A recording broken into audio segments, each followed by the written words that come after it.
ಧರ್ಮಪೀಠ.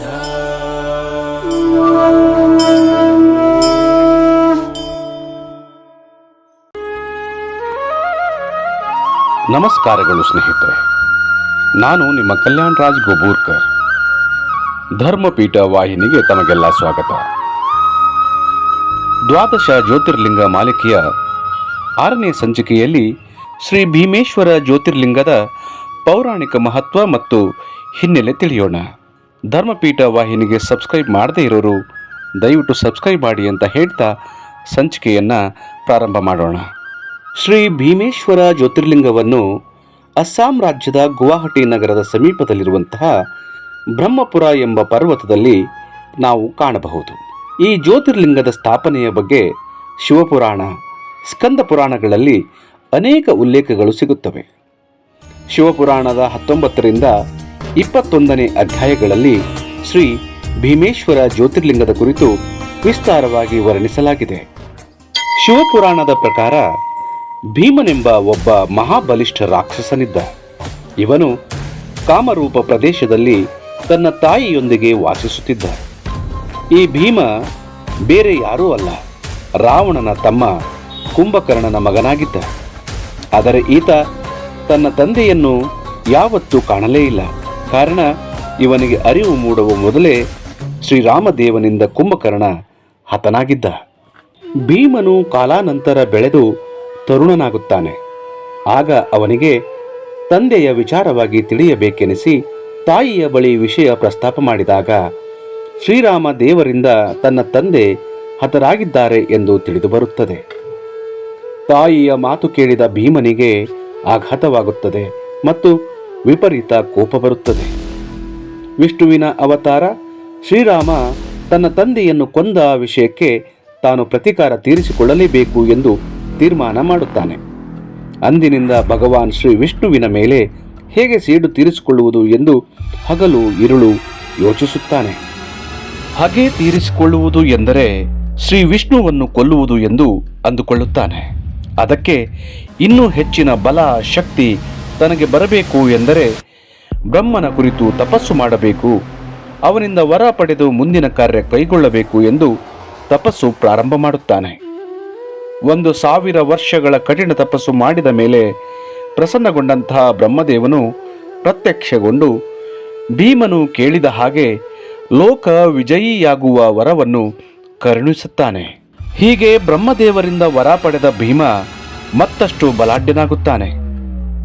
ಭೂಮಿಯ ಮೇಲಿರುವ ಮಾನವ, ಪ್ರಾಣಿ, ಪಕ್ಷಿಗಳೆಲ್ಲರಿಗೂ ಕಿರುಕುಳ ಕೊಡಲು ಪ್ರಾರಂಭ ಮಾಡುತ್ತಾನೆ. ಇಷ್ಟಕ್ಕೆ ಸಮಾಧಾನಗೊಳ್ಳದೆ ದೇವಲೋಕದ ಮೇಲೂ ಆಕ್ರಮಣ ಮಾಡಿ ದೇವತೆಗಳನ್ನು ಸೋಲಿಸಿ ಅಮರಾವತಿಗೆ ತಾನೇ ರಾಜನಾಗುತ್ತಾನೆ. ಈ ಗೆಲುವು ಅವನಲ್ಲಿ ಮತ್ತಷ್ಟು ಅಹಂಕಾರ ಬೆಳೆಸುತ್ತದೆ ಮತ್ತು ಅವನು ಅಂದುಕೊಂಡ ಹಾಗೆ ಶ್ರೀಹರಿಯನ್ನು ಯುದ್ಧಕ್ಕೆ ಕರೆದು ಆ ಯುದ್ಧದಲ್ಲಿ ಸೋಲಿಸಿ ತಾನು ಜಯಶಾಲಿಯಾಗುತ್ತಾನೆ. ಇಷ್ಟೆಲ್ಲ ನಡೆದ ಮೇಲೂ ಅವನ ದಾಹ ತಣಿಯುವುದಿಲ್ಲ. ಕಾಮರೂಪ ಪ್ರದೇಶದ ಶಿವಭಕ್ತನಾಗಿದ್ದಂತಹ ಸುದೀಕ್ಷಣ ರಾಜನ ಮೇಲೆ ಆಕ್ರಮಣ ಮಾಡುತ್ತಾನೆ. ರಾಜನ ಪರಿವಾರ ಹಾಗೂ ಪದಾಧಿಕಾರಿಗಳೆಲ್ಲರನ್ನೂ ಬಂಧನದಲ್ಲಿ ಇಡುತ್ತಾನೆ. ಹೀಗೆ ಇಡೀ ಭೂಮಂಡಲದ ಮೇಲೆ ಅವನ ದುರಾಚಾರ ದಿನದಿಂದ ದಿನಕ್ಕೆ ಹೆಚ್ಚುತ್ತಾ ಸಾಗುತ್ತದೆ. ವೇದಗಳು, ಶಾಸ್ತ್ರಗಳು, ಪುರಾಣಗಳು, ಸ್ಮೃತಿಗಳು ನಾಶವಾಗುತ್ತಾ ಹೋಗುತ್ತವೆ.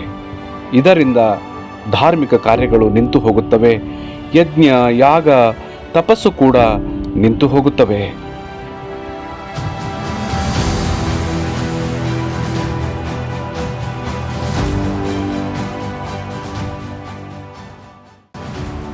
ಈ ಭೀಮ ರಕ್ಕಸನ ಆರ್ಭಟಕ್ಕೆ ಹೆದರಿದ ಋಷಿ ಮುನಿಗಳು, ದೇವತೆಗಳು ಭಗವಾನ್ ಶಿವನ ಮೊರೆ ಹೋಗುತ್ತಾರೆ. ಭೂಮಂಡಲದಲ್ಲಿ ಭೀಮನಿಂದ ನಡೆಯುತ್ತಿರುವ ಅನಾಚಾರ, ಅತ್ಯಾಚಾರ, ದುರಾಚಾರಗಳನ್ನು ಹೇಳಿ ತಮ್ಮನ್ನು ಕಾಪಾಡಬೇಕು ಎಂದು ಕೈಮುಗಿದು ನಿಲ್ಲುತ್ತಾರೆ. ಆಗ ಕರುಣಾಮೂರ್ತಿ ಭಕ್ತವತ್ಸಲ ಎಲ್ಲರನ್ನೂ ಉದ್ದೇಶಿಸಿ, ನೀವು ಚಿಂತಿಸದಿರಿ, ಭೀಮ ರಾಕ್ಷಸನ ಅಂತ್ಯಕಾಲ ಸಮೀಪವಾಗಿದೆ. ಅವನ ಸಂಹಾರಕ್ಕಾಗಿ ನಾನು ಬರುತ್ತೇನೆ ಎಂದು ಎಲ್ಲರಿಗೂ ಅಭಯ ನೀಡುತ್ತಾನೆ. ಆಗ ಋಷಿ ಮುನಿಗಳು ಭಕ್ತಗಣ ದೇವತೆಗಳು ಸಮಾಧಾನಗೊಳ್ಳುತ್ತಾರೆ. ಇತ್ತ ಬಂದಿಖಾನೆಯಲ್ಲಿರುವ ರಾಜ ಸುದೀಕ್ಷಣ ಒಂದು ಶಿವಲಿಂಗವನ್ನು ಇಟ್ಟುಕೊಂಡು ದಿನವೂ ಪೂಜೆ ಮಾಡುತ್ತಾನೆ, ಧ್ಯಾನ ಮಾಡುತ್ತಾನೆ. ಈ ವಿಷಯ ತಿಳಿದ ಭೀಮ ಕ್ರೋಧದಿಂದ ಕೋಪಗೊಂಡು ತನ್ನ ಖಡ್ಗದಿಂದ ಆ ಶಿವಲಿಂಗದ ಮೇಲೆ ಪ್ರಹಾರ ಮಾಡುತ್ತಾನೆ. ಆದರೆ ಅವನ ಖಡ್ಗವು ಶಿವಲಿಂಗಕ್ಕೆ ಸ್ಪರ್ಶಿಸುವ ಮೊದಲೇ ಶಿವಲಿಂಗದಿಂದ ಸಾಕ್ಷಾತ್ ಮಹಾದೇವನು ಪ್ರಕಟಗೊಳ್ಳುತ್ತಾನೆ ಮತ್ತು ಮಹಾದೇವನ ಹುಂಕಾರದಿಂದಲೇ ರಕ್ಕಸ ಭೀಮ ಸುಟ್ಟು ಬೂದಿಯಾಗುತ್ತಾನೆ. ಮಹಾದೇವನ ಈ ಲೋಕ ಕಲ್ಯಾಣದ ಮಹಾಕಾರ್ಯಕ್ಕೆ ದೇವತೆಗಳು, ಋಷಿ ಮುನಿಗಳು, ಭಕ್ತಗಣ ಸಂತುಷ್ಟಗೊಳ್ಳುತ್ತಾರೆ. ಅವನ ಮುಂದೆ ಕೈ ಮುಗಿದು ನಿಂತು ಲೋಕ ಕಲ್ಯಾಣಕ್ಕಾಗಿ ಯಾವತ್ತು ನೀನು ಇಲ್ಲೇ ವಾಸ ಮಾಡಬೇಕು ಎಂದು ಪರಿಪರಿಯಾಗಿ ಸ್ತುತಿಸಿದಾಗ ಅವರ ಭಕ್ತಿಗೆ ಒಲಿದ ಮಹಾದೇವನು ಅವರ ಕೋರಿಕೆ ಮನ್ನಿಸಿ ಜ್ಯೋತಿರ್ಲಿಂಗದ ರೂಪದಲ್ಲಿ ಅಲ್ಲೇ ವಾಸ ಮಾಡತೊಡಗುತ್ತಾನೆ.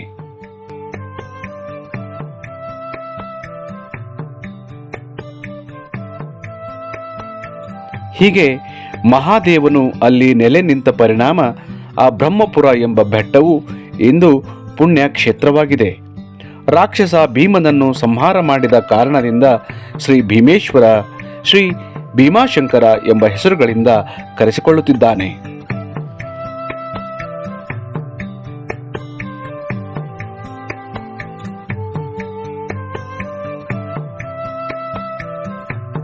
ಸ್ನೇಹಿತರೆ, ಈ ಜ್ಯೋತಿರ್ಲಿಂಗದ ಮಹಿಮೆ ಅಗಾಧವಾಗಿದೆ.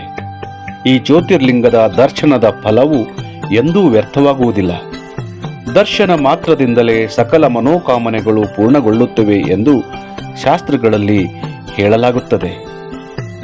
ಆದ್ದರಿಂದ ಇನ್ನೂ ಯಾರಿಗೆ ದರ್ಶನ ಪಡೆಯಲು ಸಾಧ್ಯವಾಗಿಲ್ಲವೋ ಅವರಿಗೆಲ್ಲ ಶ್ರೀ ಭೀಮೇಶ್ವರನ ದರ್ಶನ ಆದಷ್ಟು ಬೇಗ ಪ್ರಾಪ್ತವಾಗಲಿ ಎಂದು ಧರ್ಮಪೀಠ ವಾಹಿನಿಯು ಆ ಮಹಾದೇವನಲ್ಲಿ ಪ್ರಾರ್ಥಿಸುತ್ತಾ ಸಂಚಿಕೆ ಮುಗಿಸುತ್ತೇನೆ. ನಿಮ್ಮ ಒಂದು ಲೈಕ್ ಮತ್ತು ಸಬ್ಸ್ಕ್ರೈಬ್ನ ನಿರೀಕ್ಷೆಯಲ್ಲಿ. ನಮಸ್ಕಾರಗಳು. ಧರ್ಮಪೀಠ